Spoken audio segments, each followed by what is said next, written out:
Hey everybody, welcome to my channel.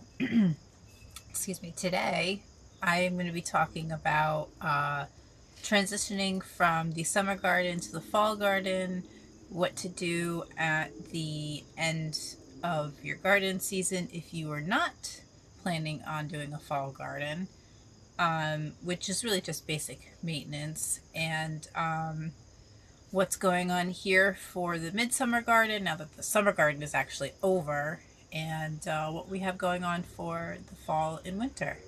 So stay tuned, hit that like, share, follow, bell button, and yeah, let's get started.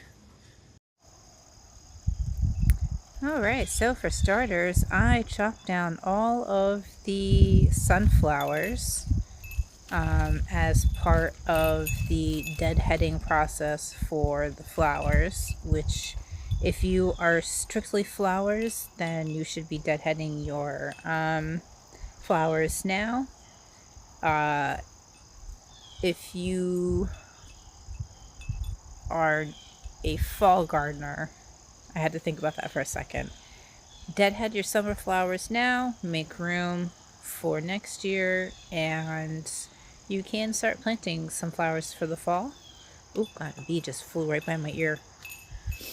Now this bin, if you guys remember, was the tomato bin. I have so many weeds in here. These are not weeds. This is garlic. There seems to be some carrots surviving here. This is supposed to be chives. It's been the same length for a while now. Now, I don't really know what I'm going to be using this bed for. It still has the pole beans in it, but I chopped down all of the tomatoes right at the base, right? So I'll probably just cover this up a little bit more. Now, because the roots of tomatoes are pretty big and they go in pretty deep, there's a lot of nutrients that are stored down there. So you're just gonna chop that tomato plant off at the base and let it sit in the dirt over the fall and winter, and then the nutrients from that are going to go into the soil, and it's going to add to that. It's like a form of composting. Nasturtiums basically are going to seed themselves, which looks like I'm going to grab them because I don't know if I want them to be seeding in fully into this bin. So I'm going to save these. They just came right off. Or I'm just going to throw them in the ground somewhere. Now, nasturtiums in most places are annuals. Or no, in most places are perennials. I'm sorry. Here in Rhode Island, I think it can kind of go either way. Because where I'm at is Zone 6B. They self-seed. So they're sort of perennials. And I'm just kind of leaving this. Of course, I've got the onions, but I've been battling the squirrels. So I'm just going to leave this bin, and I'm probably going to throw, I've got some basil and stuff in there. I'm just going to throw some extra dirt in here. So this would be a good time to start prepping your beds, kind of for next year, or if you are going to be doing something like this, where eventually this is going to be covered in plastic, then I would start prepping it for that. Now this is our fall and winter. Well, right now our fall. I'm not sure how it's going to go in the winter time. But we've got, look at those French carrots. Look at those French carrots. Now French carrots grow up, and most radishes. My God, I don't even know what my vegetables are today. My radishes usually grow like kind of like beets, like halfway in the dirt, but French radishes just like go nuts. So this is what I've been doing. I've been prepping for the fall and winter. Everything that's planted in here can tolerate light frost or is meant for the winter, except for maybe those jade bush beans. But let's see. And you want to plant things that, like this Landis winter lettuce. This is specifically for fall and winter. Beets do really well. These Kyoto red carrots, these are specifically for cooler weather. So you want to look for things like that. And of course, you know, your squashes, if you're growing squash, are winding down. Now's a good time to start picking all your marigolds, because there's going to be some deadheads like this. And then I've been taking these for tea. I've planted some more beans because I'd really like to stock up on beans, first off. And secondly, oh, I lost one somewhere. Beans, these are Kentucky Wonder, and these are really good for cool weather. And trellises. If you've got trellises, now is a very good time to start cleaning those bad boys up. I'm just waiting for this one and this one to turn. Oh god, sorry. Still bunny bits. Now this bin right here, this is currently where the celery is, and you can see that we are prepping it for the winter time. This is going to be a little bit of an experiment. So we're going to do some cold framing over here, which is sort of new to me, but I'm not like super beginner. Because I had the polytunnel and I did a little bit of that last year. Herbs usually are starting to wind down. Some herbs are starting to wind down, while other herbs are just like going on the second round. Sage is winding down, though this sage has already reseeded itself. So I'm going to be picking some of that along with this other sage, garden sage. Rosemary, now is a good time. I actually have to dig these up pretty soon and put them in the greenhouse because they do not like Rhode Island weather. Rosemary is tricky to keep alive in the wintertime, I feel like, here in New England, because it gets so cold. I'm not up in like Nova Scotia, like somebody, there's a few people that I follow, but yeah, you know what, these, woo, there we go. Like oregano does really well, I think, either way. It's a Mediterranean herb, but it also likes cool weather. The thyme, things like this is a really good time to plant herbs like this. You can plant more oregano, you can plant some mint, you can but in a pot. Some thyme, you can plant more dill.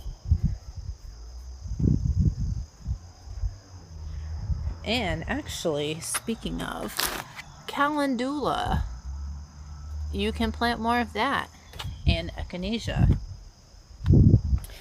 These flowers are on their going on their last leg, and with geraniums, you just deadhead them, and they'll actually start growing back. But I know that this is gonna start going soon.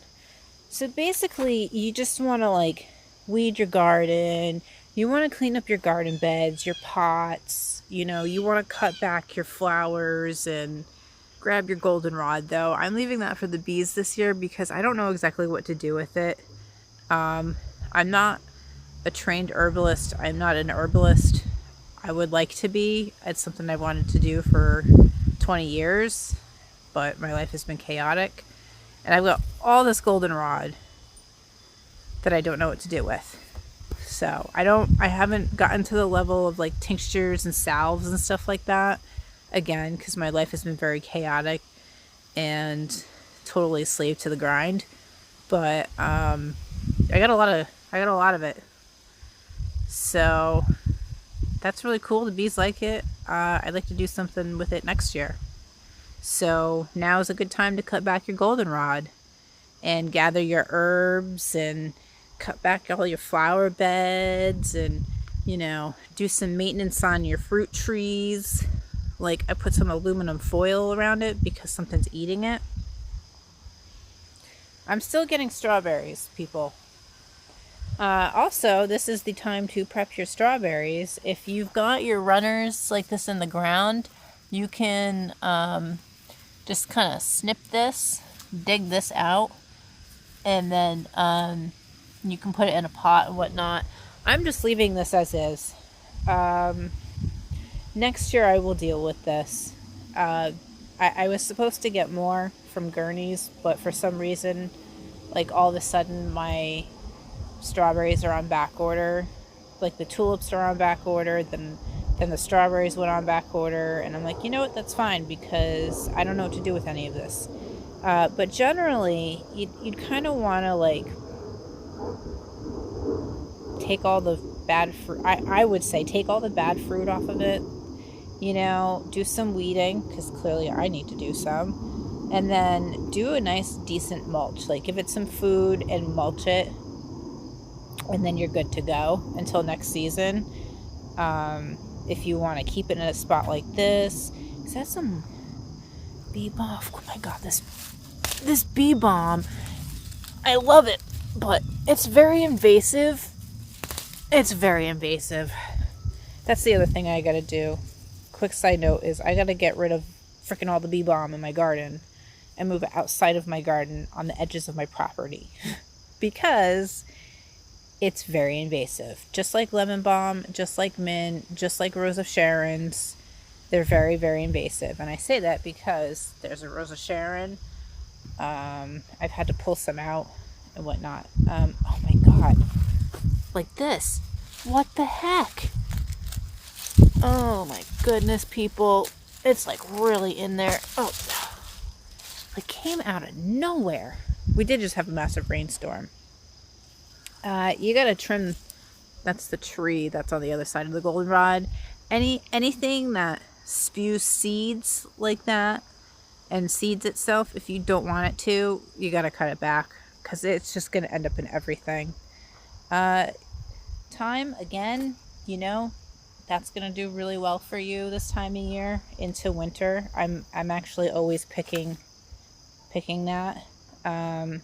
This is still doing its thing. They're in the process of turning colors, and I've had to do some surgery, so that's wax. I've had to put some wax on, you know, some pumpkins over here because the squirrels. Cantaloupe, gotta pull that out. I got seeds, that's good enough for me this year. Peppers. You can winterize your peppers, and I did not know that. Like you can just like cut it back like here and like keep some of the main, you know, things, and I'll show you guys how to do that when it comes time to do that. But if you're still growing peppers, then you know, you don't need to worry about that right now. Raspberry bushes, if you're still producing and you're not overwhelmed like I am, you don't need to cut it back, but I will be cutting this back very shortly. I do have to be careful because you can probably see from here that the pumpkins, I'm not sure on what side. I know the Connecticut field pumpkins have decided to start growing in the raspberry bush. I just have to be careful when I do chop it back. But at this point, it's for the birds. So you just really want to clean up all the stuff in your garden that, you know, is done. And, you know, feed things when it's, and mulch them and get them ready for the winter time. I think this is an onion. Random onion. I don't know. Get a random onion. Supposed to be getting those in October. Mums, you can plant some mums right now. Roses are still blooming. Tomatoes are basically done. I think that's it for that. Yeah, see all that? That not lemon balm. Bee balm. It's got to go. Now, this is if you have a setup like this, or if you have a patio, if you live in an apartment and you have a balcony and you do summer gardening, but you're like, man, I'd really like to do stuff for the fall and winter, I think it's pretty possible. You know, you just got to invest a little bit and make that into your budget. Budgeting is very important when it comes to this. So here's how I'm getting ready for the next round of this. As I said earlier, I do have Kentucky Wonder Beans, so those are going to grow up in place of the cucumbers and the spaghetti squash that are on there.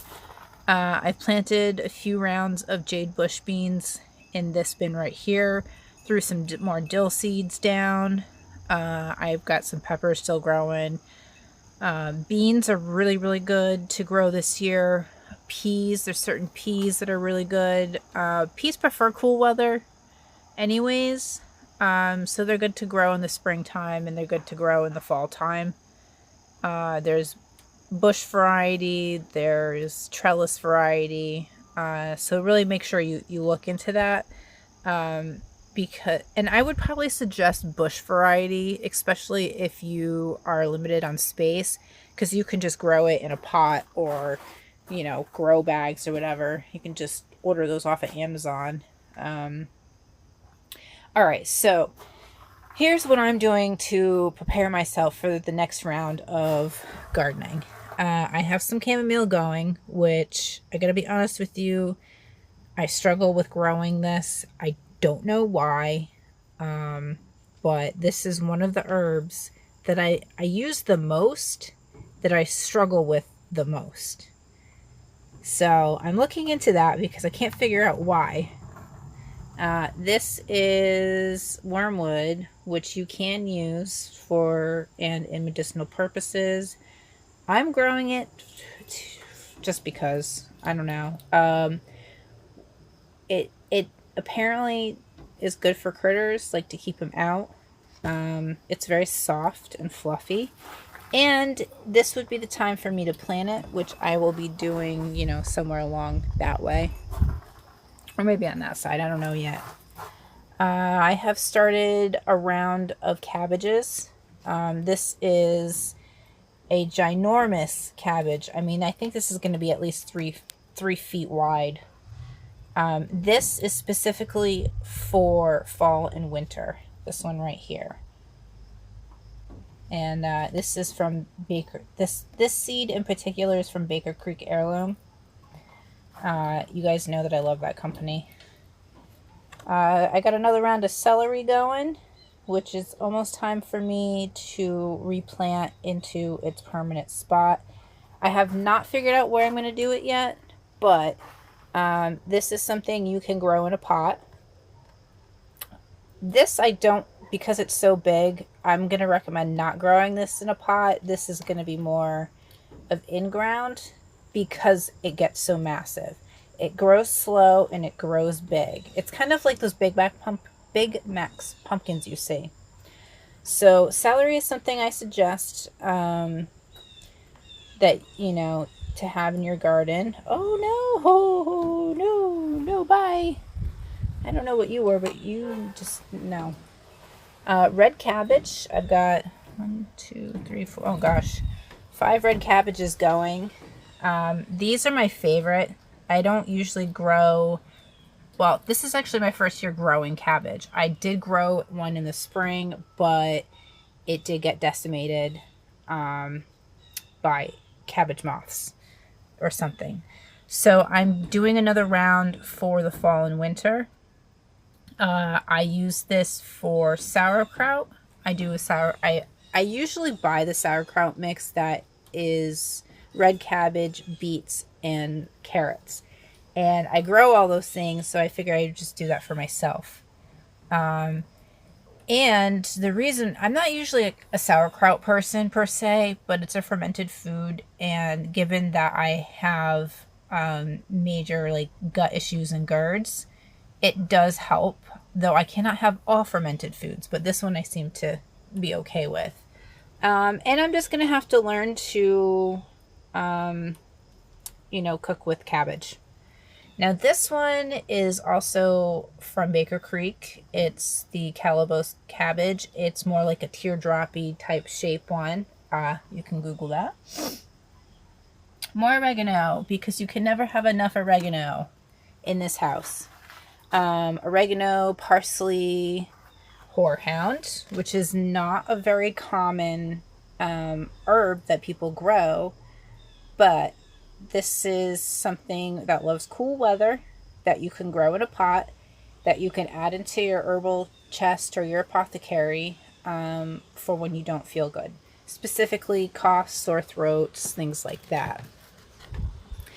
First year growing this, also from Baker Creek. Now this is another new herb for me, Russian tarragon, or tarragon in general. I don't even think I've ever had it in anything. But you can use it in all kinds of dishes. I'm going to be using it with like potatoes and chicken pot pie and things like that. Also something you can grow in limited space in a patio, on a deck, wherever. And that's potatoes. And you can see that my potatoes are going wild. I think I have to sneeze soon, so if I sneeze during this video, I'm very sorry. This is sweet potatoes. This takes longer because they're two different families. One's nightshade and one is, oh my god, I forgot. I'll have to look it up. More chamomile. Oh, which really should be over here, I guess. Now, I've been just throwing seeds in this in hopes that it grows, and I water it. Again, chamomile, it's one of my favorite herbs. It's a good herb to have in your cabinet if you always have stomach issues, if you just need to relax, if you're tired. I mean, it doesn't make you sleepy, but I think it just relaxes you. All right, kale, hardy greens. Hardy greens are great to grow this time of year. This is also another Baker Creek seed that I got. It's the dwarf Siberian kale. We really love to use this in when we make chicken soup, which we make a lot of that. So yeah, that's what I'm growing for that. Brain fart. Hardy greens. You know, Brussels sprouts. You can do spinach.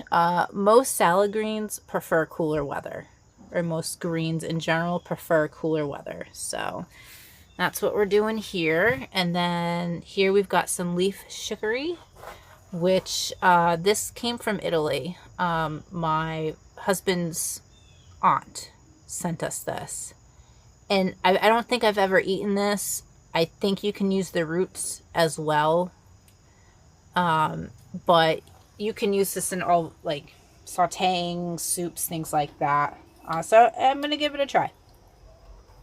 Green onion. My husband likes green onions and things. I don't mind it too much. But I do have to be careful with, like, onions and garlic. Because of my digestive GERDs, whatever. My insides are always burning. If y'all live on Tums and stuff like that, you know exactly what I'm talking about.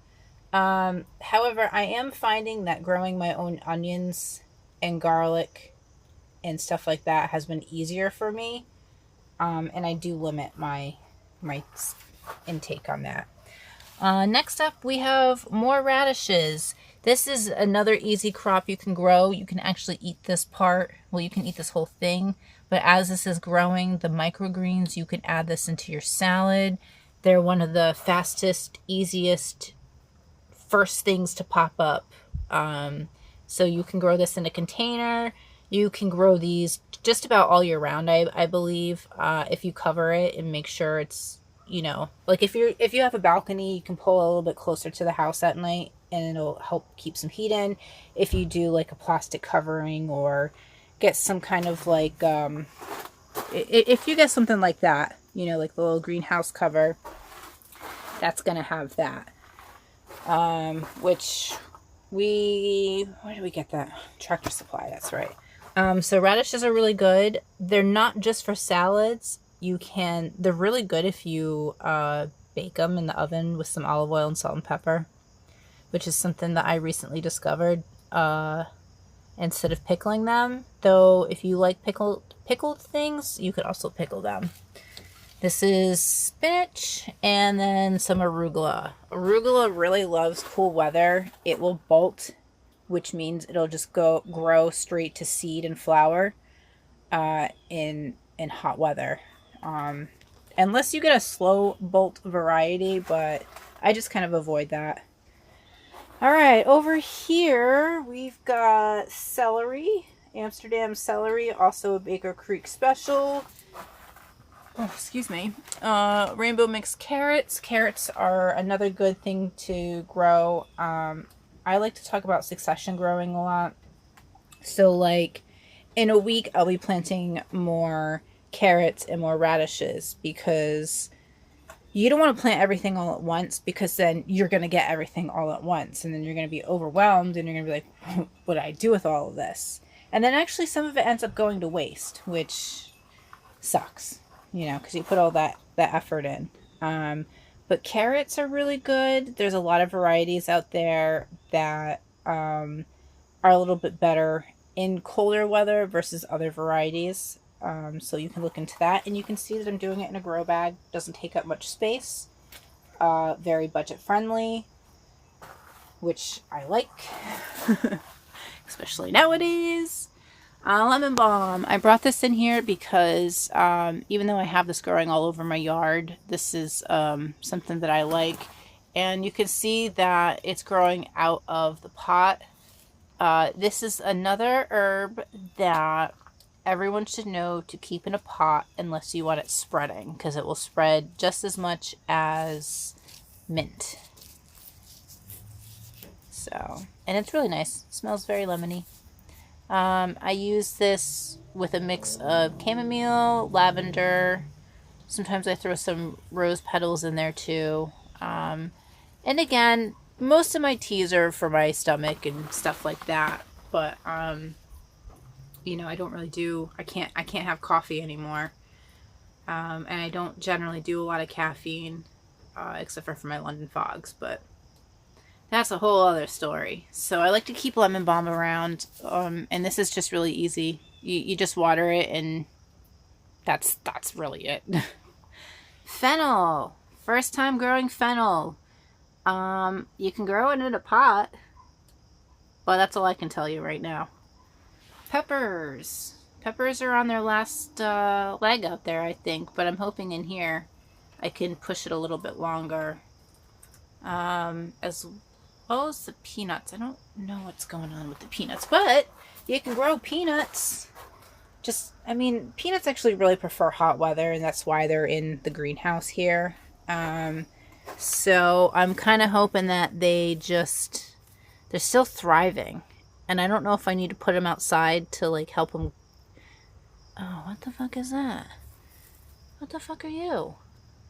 Listen, I don't know where all these things are coming from, but we're not doing this here.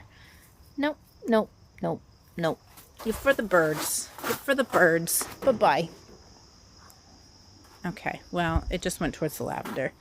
I don't know if it's good or bad, but either way, it's going back outside. It's been a rough year. Peanuts, as I was saying. Now, I am supposed to pull these before they flower, and they're supposed to die off like potatoes, but they're just still thriving. And they need to stop thriving so I can have room in this greenhouse. Well, this one needs to hurry up. This one, not so much. You can see my tomatoes there. Those are the last of the tomatoes that I pulled. Again, I did not have a good tomato season. My tip to you is, if something is working, don't change it up. That's what I did this year with the tomatoes, and I did not get very many. Which I'm not supposed to be eating tomatoes, but I do in like small quantities. Yeah. Next year, we're planting them in the ground. We're not doing raised beds. We're not doing them in containers. They're going straight in the ground. If you have an area like this, you know, you just do your little cleanup. You know, look out for your frost date. It's not going to be exact. I have a feeling that where I am located in Rhode Island, we are going to get it before Halloween. We did last year. So I've got to get that rosemary in so I can keep it going like I got that one going. And, you know, you just start cleaning up your plants in your garden. And, you know, if you are someone who keeps their indoor plants out on their porch or patio, I would start bringing them in at night. I just brought mine in permanently because I have so many that I can't do the back and forth of like bringing them out and then bringing them in, bringing them out and then bringing them in. If you have a couple, go for it. But if you're a crazy plant person like I am, just bring them in for the season. Just save yourself the trouble. Yeah, so that's really it, everybody. It's just cutting everything back and, you know, transitioning from summer, midsummer to fall and winter, and, you know, really watching the weather and getting some of this stuff planted. And I got my zinnias, the last of the zinnias. Actually, they still I cut them back, and they seem to be growing and whatnot more. And I don't know how they are through cool weather, because originally those were supposed to be echinacea, which I need to check those seeds in that package, because I have a feeling there was some kind of mix-up. Anywho, my zinnias are going strong. These are almost ready to pick. I've got about 3 to 4 weeks before the frost comes, which I'm like, you know, these guys need to hurry up. And a lot of things you can start indoors before the frost and then set out after the frost. Like I'm doing the cabbages, and well, these are staying in here. This wormwood you can do that with in this zone. The potatoes, you know, I'm not going to put them out. I think you can, you know, I think you can and just cover them, but I would imagine that it'd just be better to keep them in a more secure place. And yeah, I mean, research like what you would want to grow, what's easy for you, what's affordable, what you would like to have during the winter time. You know, do you want to eat salads, and do you want salad greens like spinach and lettuce and things like that? There's another one called Little Gems Romaine that's also from Baker Creek. I just did a very big seed haul from them, can't you tell? Those are really good. They're small. They're really good for winter.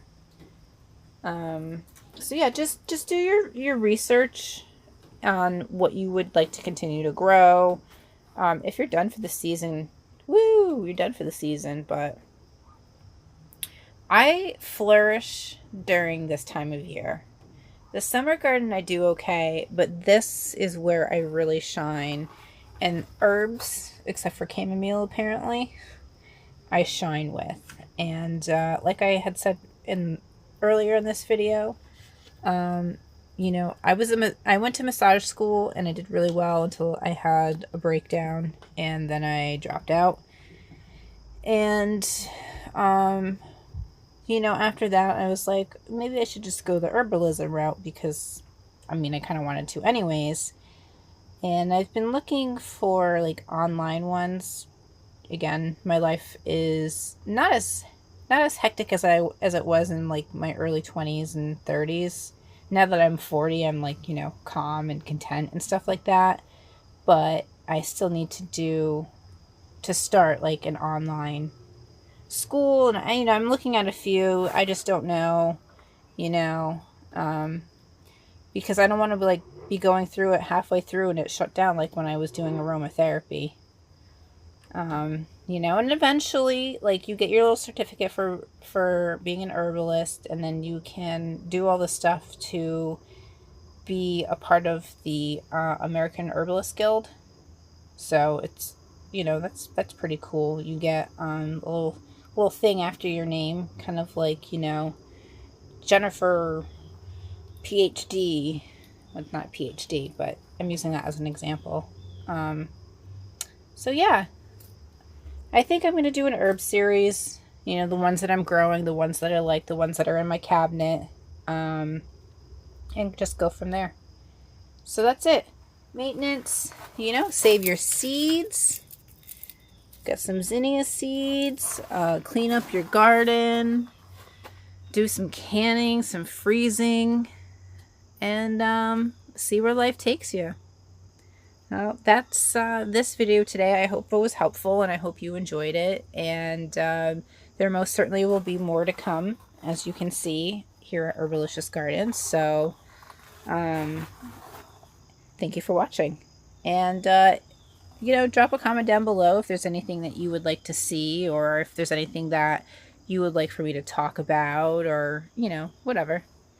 So that's that, folks. Have a great day.